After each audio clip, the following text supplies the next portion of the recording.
Sir, stand up for me. May I ask what this is about? You've been reported as threatening crew. I haven't threatened anyone. He's been watching us the entire flight. He doesn't belong up here. I have a ticket. Turn around. C3A. Hands behind your back. Now. I am... At 35,000 feet over the North Atlantic, two federal air marshals pulled a black man out of seat 3A in first class, forced his arms behind his back, and cuffed him in front of every passenger in the cabin. He hadn't raised his voice. He hadn't made a threat. He hadn't touched a single person on that plane. The man was Senior Chief Darnell Kirkwood, an active-duty Navy SEAL with 16 years of special operations service returning from a classified NATO briefing in Stuttgart, Germany. He was flying on official government travel orders, seated in first class because the Department of Defense had booked him there. The flight attendant who reported him, Karen Lockhart, stood near the galley curtain with her arms crossed, watching the marshals work.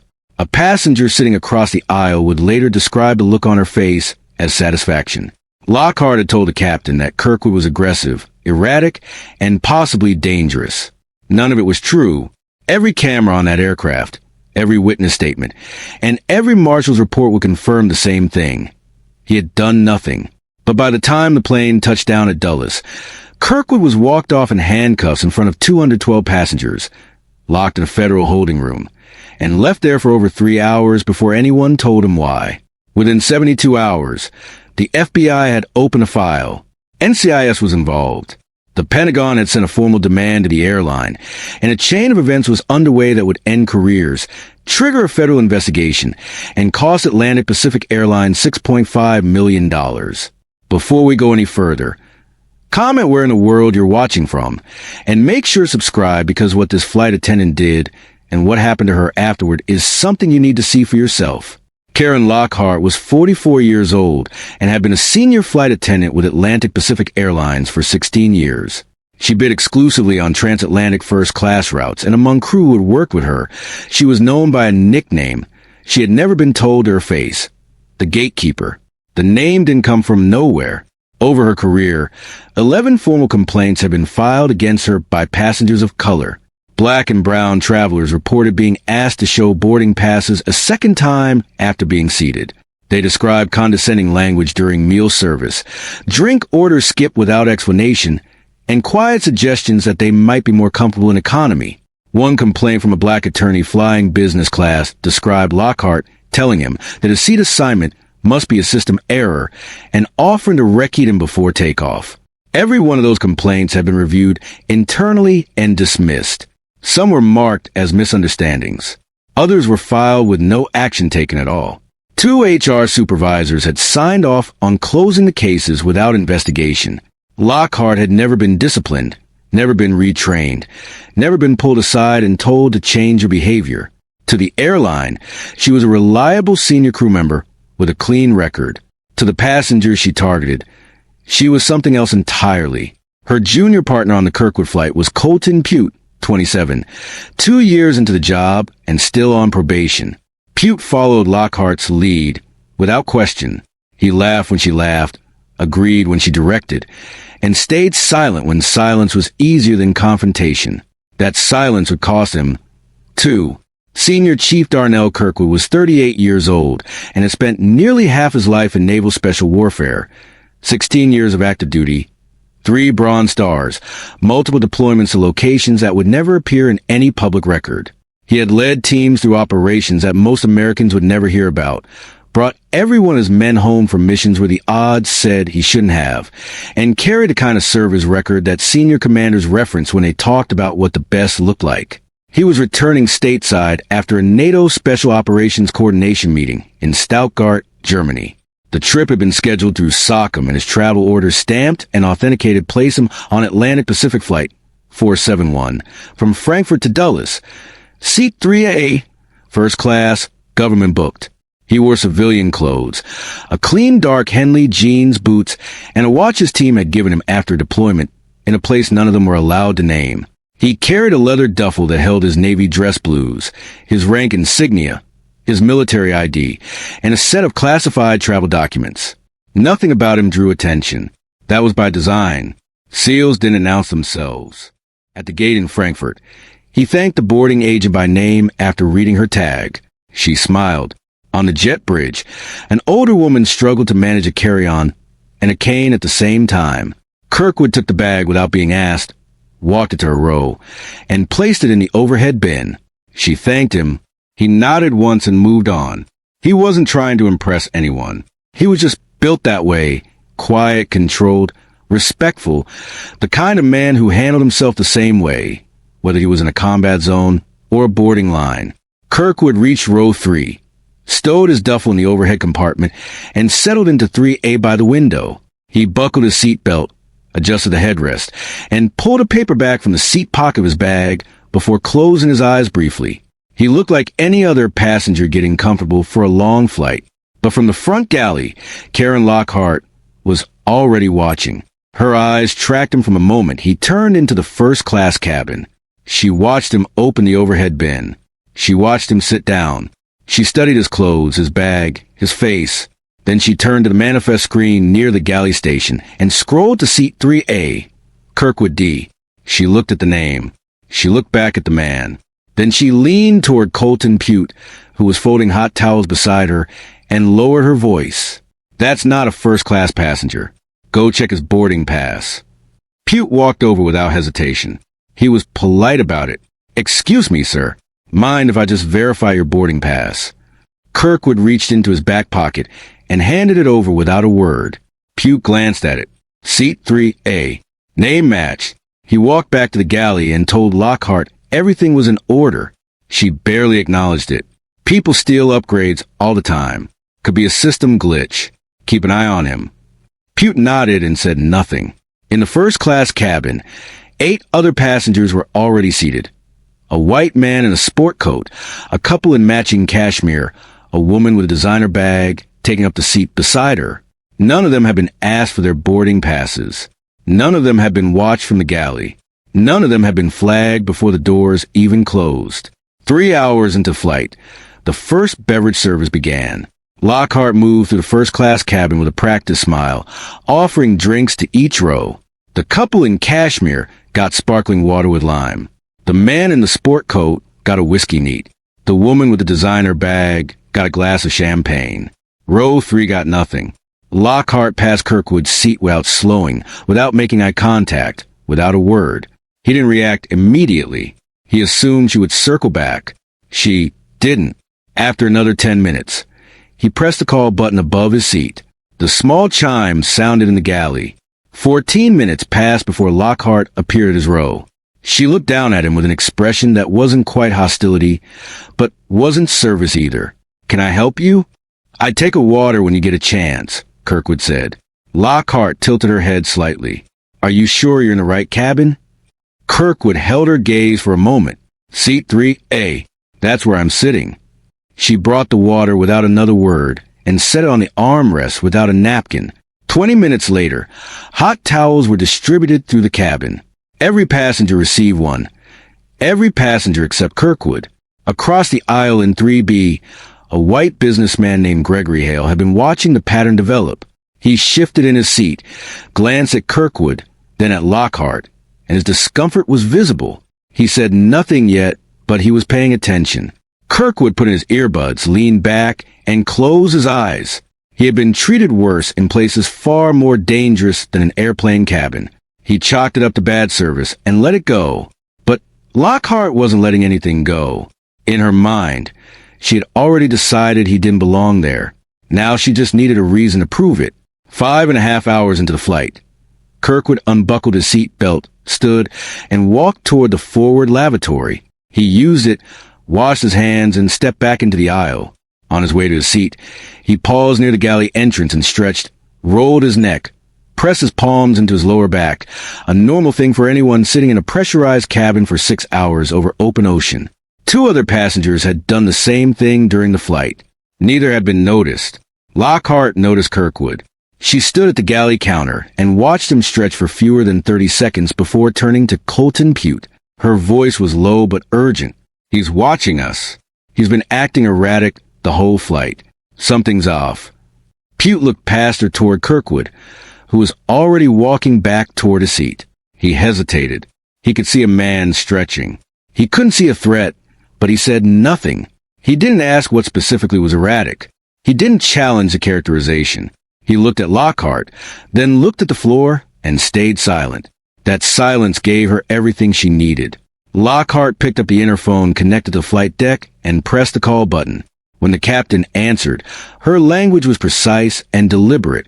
She reported a suspicious and potentially threatening passenger in first class. She said he had been aggressive with crew throughout the flight. She said he was now lingering near the galley in a threatening manner. She used words she knew would trigger a specific response. Aggressive, threatening, lingering. The captain had not seen Kirkwood, had not spoken to him, had not left the flight deck once during the crossing, but federal aviation protocol required him to act on a crew member's threat assessment. He made the call to the air marshal seated in coach. And with that single report built entirely on fabrication, Lockhart set into motion a sequence of events that could not be undone. Kirkwood was back in his seat, seatbelt fastened. Paperback opened to page 84, when two men in plain clothes appeared at the edge of his row. They didn't introduce themselves by name. One stood in the aisle. The other positioned himself one row behind. Their jackets were unbuttoned. Their expressions were flat and rehearsed. "Sir, we need you to stand up." Kirkwood looked up from his book. He closed it slowly, placed it in the seat pocket, and stood. His hands were visible at his sides, palms open. His voice was calm and even. "What's this about?" "You've been identified as a potential threat by a member of the crew. We need you to turn around and place your hands behind your back." "There's been a mistake," Kirkwood said. "I haven't done anything." "Turn around, sir." He complied. He didn't tense. He didn't pull away. He placed his wrists together behind his back the way a man does when he has been trained to survive situations far worse than this one. The cuffs clicked shut. The sound carried through the silent cabin. Every passenger in first class was watching. The woman with the designer bag had her hand over her mouth. The couple in cashmere sat frozen. Gregory Hale leaned forward in 3B. "He hasn't done anything. I've been sitting right here the entire flight. He hasn't said a word to anyone." One of the marshals glanced at Hale. "Sir, please remain seated." A woman 3 rows back raised her phone and began filming. Near the galley curtain, Karen Lockhart stood with her arms crossed, watching. She didn't speak. She didn't intervene. She watched. The marshals walked Kirkwood down the aisle toward the rear of the aircraft. Every row turned as he passed. He was cuffed to an armrest in the last row of coach. He sat down without resistance, without raising his voice. He asked one question once clearly. "Can you tell me specifically what I'm accused of?" No one answered. Atlantic Pacific Flight 471 touched down at Dulles International Airport at 4:47 p.m. Eastern Time. Before the seatbelt sign was turned off, before a single passenger stood to reach for their luggage, the forward cabin door opened and 4 figures stepped on board. 2 FBI agents, 2 airport police officers. They walked the length of the aircraft without speaking to anyone and stopped at the last row coach where Kirkwood sat cuffed to the armrest, spine straight, eyes forward.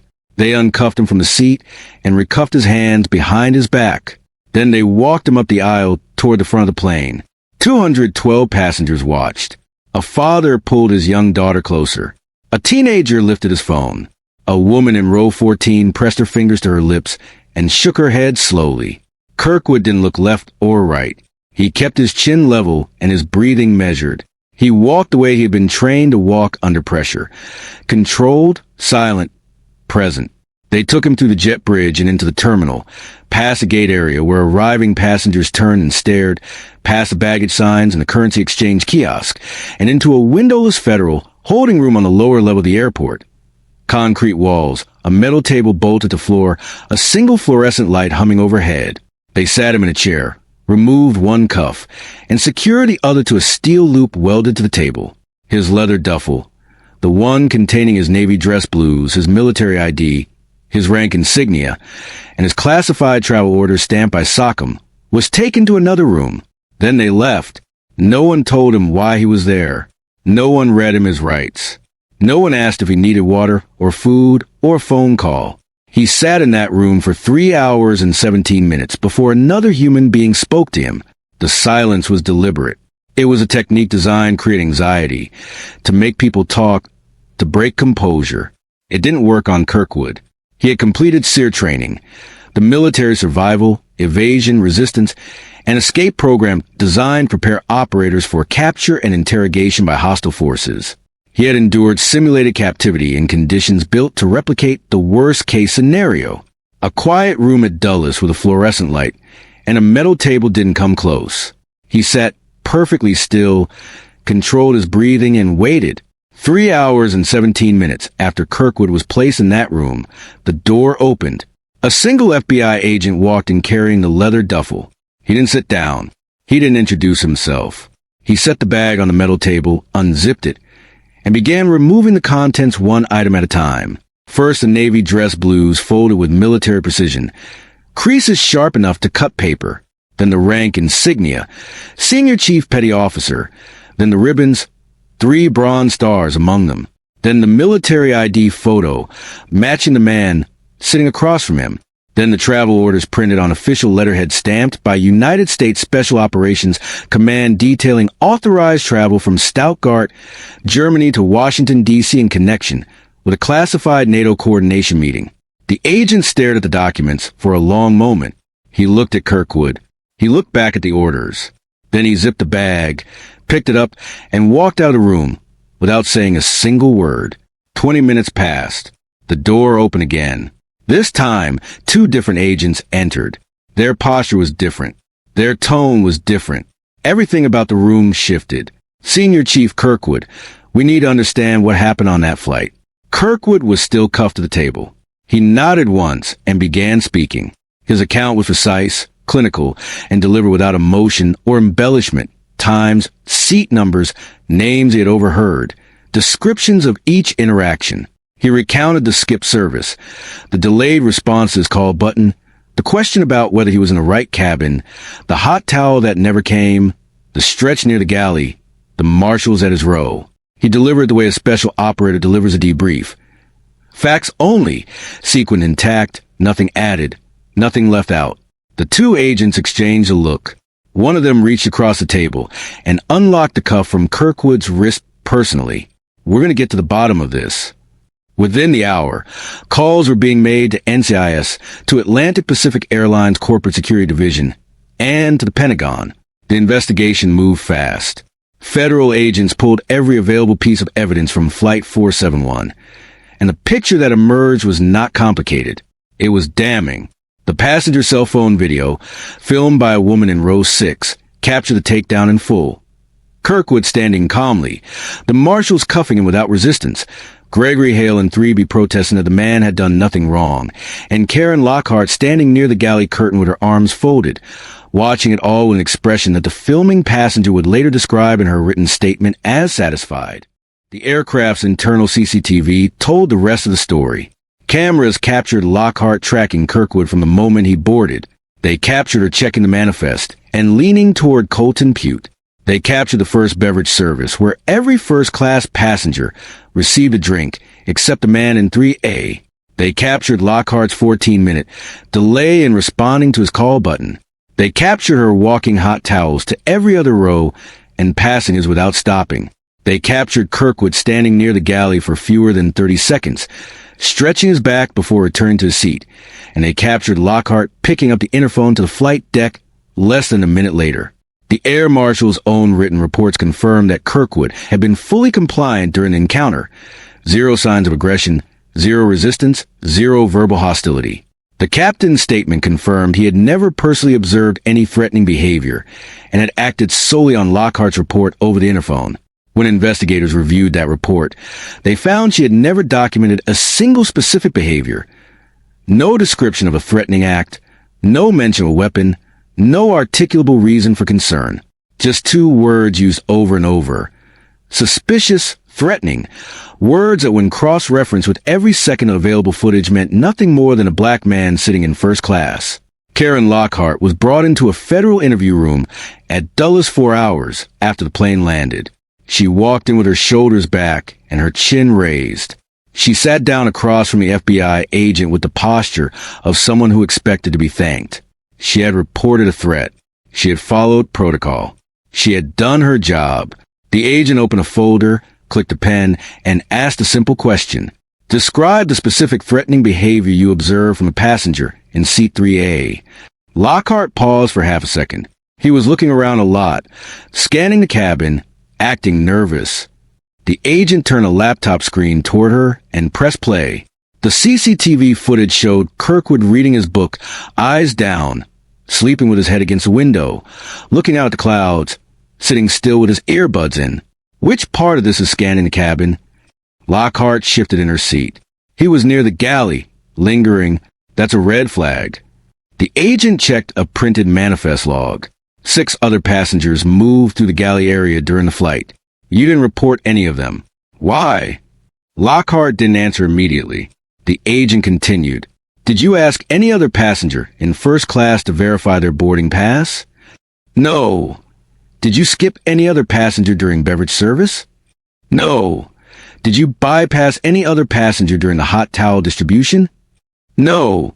The room was quiet for a long time. Then the agent slid a single printed image across the table. It was a still frame pulled from the cabin CCTV. It showed the moment the air marshals were cuffing Kirkwood in his seat. And in the background, standing near the galley curtain, was Lockhart, arms crossed, watching, smiling. Lockhart stared at the photo, her lips parted, but nothing came out. The confidence that had carried her into that room drained from her face in a single breath. The agent leaned back. He just didn't seem like he belonged in first class. Those were your words on the interphone. Can you explain what that means? Lockhart's voice was barely above a whisper. I don't know. The call reached Atlantic Pacific Airlines corporate headquarters in Dallas before the sun came up the next morning. By 8 a.m., the executive crisis team had assembled in a closed conference room on the 14th floor. By 9 a.m., every attorney on the airline's in-house legal staff had been pulled from other matters. By noon, the airline's VP of operations had been briefed on the full scope of what had happened on Flight 471. An internal review that followed made everything worse. 11 formal complaints had been filed against Karen Lockhart over the previous 9 years. Every single one came from a passenger of color. Black travelers reported being asked to prove their seat assignments. A Latino businessman described being told he looked like he was in the wrong cabin. A South Asian woman traveling with her children recalled Lockhart, suggesting she might be more comfortable farther back. 11 complaints, all reviewed internally, all dismissed. Some were marked as resolved with no action. Others were noted as misunderstandings. 2 HR supervisors had signed off on closing the files without a single follow-up interview. Colton Pute was interviewed separately. He sat across from investigators with his hands clasped on the table and admitted what the footage already showed. He knew Lockhart's report to the captain was exaggerated. He knew Kirkwood hadn't done anything threatening. He said nothing because she was senior crew and he was still on probation. I didn't want to make trouble, Pute told the investigators. The investigator wrote that down without expression. The Pentagon's response arrived by secure letter the same afternoon. A Department of Defense spokesperson followed with a public statement that left no room for interpretation. An active duty Special Operations Service member was unlawfully detained based on a fabricated report with clear racial motivation. The department expects full accountability from all parties involved. Within 48 hours, the story reached national media.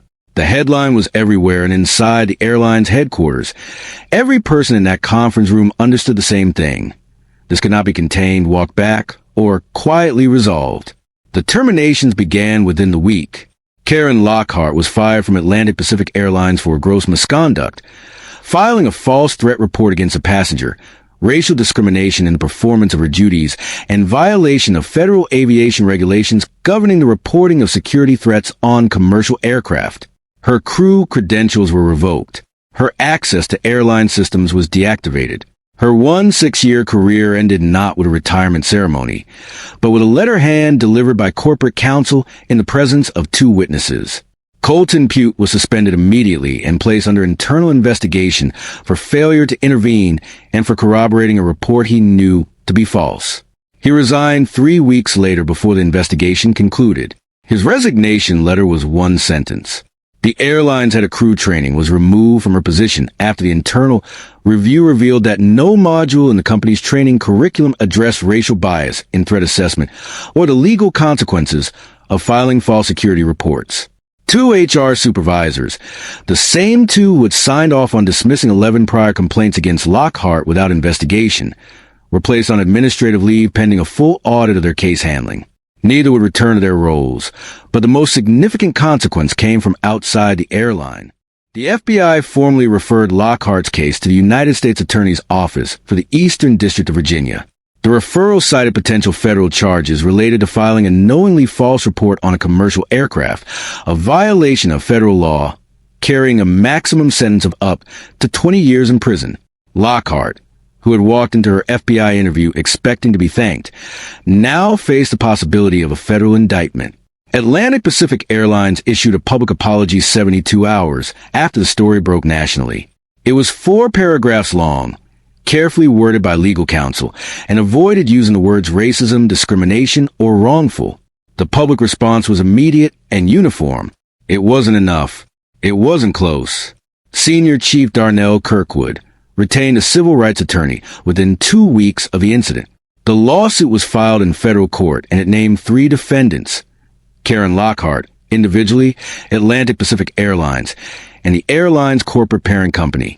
The complaint alleged racial discrimination, false imprisonment, defamation, intentional infliction of emotional distress, and violation of the Civil Rights Act of 1964. The evidence attached to the filing was overwhelming. Multi-angle CCTV footage from the aircraft showing every interaction between Lockhart and Kirkwood, cell phone video from a passenger capturing the arrest and Lockhart watching from the galley, written statements from Gregory Hale and 4 other first-class passengers confirming that Kirkwood had been singled out, the air marshal's reports confirming full compliance and zero aggression, the captain's statement confirming he had acted solely on Lockhart's characterization and had never observed anything himself, and a complete record of 11 prior complaints against Lockhart, everyone from a passenger of color, everyone dismissed without meaningful action. But it was a discovery phase that broke the case open entirely. Internal emails between airline supervisors revealed conversations that no jury would forgive. One manager had described Lockhart as old school but harmless. Another had responded to a complaint from a black passenger by writing, "Some people are just too sensitive about this stuff. File it and move on." A third email sent after one of the dismissed complaints read, "Karen's been here 14 years. She's not going anywhere over a hurt feeling." The airline's legal team saw what was coming. The case never reached trial. Atlantic Pacific Airlines settled for $6.5 million, $3.8 million in compensatory damages covering false imprisonment, emotional distress, reputational harm, and lost duty time, and $2.7 million in punitive damages assessed against both the airline and Lockhart individually. As part of the settlement, the airline agreed to implement mandatory Antibes training for all cabin crew, establish an independent review board for discrimination complaints with authority to override internal HR decisions, and install enhanced cabin monitoring systems on all aircraft to ensure that future incidents would be recorded from every angle. The money was significant. The reforms were structural. But for Kirkwood, the settlement was never about either. It was about the record. Senior Chief Darnell Kirkwood returned to duty the following Monday. He reported to his commanding officer at Naval Special Warfare Command, sat through a formal debrief on the incident, and was told one thing that mattered more to him than any settlement figure. "You handled yourself with the discipline and restraint expected of a SEAL, not just on that flight." Through every part of what came after, Kirkwood nodded once. That was enough. He didn't give interviews. He didn't release a statement. He didn't post on social media or accept invitations to appear on cable news panels that wanted him to sit under studio lights and relive the worst moment of his civilian life for ratings. He let the record speak. The footage, the filings, the outcome. Quietly, without press coverage or public announcement. He used a portion of the settlement to establish a legal assistance fund for active duty service members and veterans who faced racial discrimination during travel. The fund provided attorney referrals, documentation support, and direct financial assistance to those who couldn't afford to fight back on their own. He never put his name on it. 7 months after Flight 471, Kirkwood boarded another transatlantic flight. First class, same airline. He walked down the jet bridge, turned into the cabin, and stowed his duffel in the overhead bin. A flight attendant greeted him at his row with a warm smile. "Welcome aboard. Can I get you anything before takeoff?" He shook his head. "I'm fine, thank you." He sat down, buckled his seatbelt, and opened a book.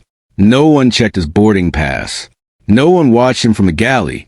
No one questioned whether he belonged in his own seat.